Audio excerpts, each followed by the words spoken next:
Hi അപ്പോൾ നമ്മളിന്ന് ഉണ്ടാക്കാൻ പോകുന്നത് ഉണക്കച്ചെമ്മീൻ ചമ്മന്തിയാണ് കേട്ടോ. അതിനായിട്ട് ഇതാ ഉണക്കച്ചെമ്മീൻ, തേങ്ങ, ഉണക്കമുളക്, കറിവേപ്പില, ചെറിയുള്ളി, പുളി, ഉപ്പ്. ഞാൻ കല്ലുപ്പാണ് കേട്ടോ എടുത്തത്.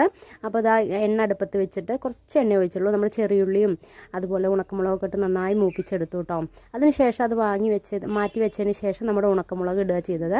അപ്പോൾ ഇതുപോലുള്ള വീഡിയോ കാണാത്തവരുണ്ടെങ്കിൽ ഞങ്ങൾ ഫോളോ ചെയ്യാനും സപ്പോർട്ട് ചെയ്യാനും ലൈക്ക് ചെയ്യാനും ഷെയർ ചെയ്യാനൊന്നും മറക്കരുത് കേട്ടോ. അപ്പോൾ ഇതാ ഇത് ഏകദേശം മൂത്ത് വന്നപ്പോൾ അത് വാങ്ങി വെച്ചിട്ട് എടുത്ത് കോരി മാറ്റിയിട്ട് ഇതാ നമ്മുടെ ഉണക്കച്ചെമ്മീൻ തനിയെ ഇട്ടിട്ട് മൂപ്പിക്കുക ചെയ്ത ആ എണ്ണയിൽ തന്നെ കറിവേപ്പില ഇട്ടു. അതൊക്കെ ഏകദേശം മൂത്ത് വന്നപ്പോൾ നമ്മുടെ തേങ്ങയും ബാക്കി ഐറ്റംസൊക്കെ ഇട്ട് ഒന്നും കൂടെ മൂപ്പിച്ചെടുത്തു. നന്നായി മൂപ്പിച്ചെടുത്തു. മിക്സിയിലാണ് കേട്ടോ ഞാൻ അടിച്ചെടുത്തത്. ഒന്ന് ക്രഷ് ചെയ്തെടുത്താൽ മതി. ഒരു തരിതരിപ്പോട് കൂടി എടുത്താൽ അതാണ് ടേസ്റ്റ്. അമ്മിക്കല്ലുള്ളവർക്ക് അമ്മിയിൽ അരച്ചെടുക്കാം കേട്ടോ. അപ്പോൾ ഒന്നുകൂടെ ടേസ്റ്റ് കൂടും.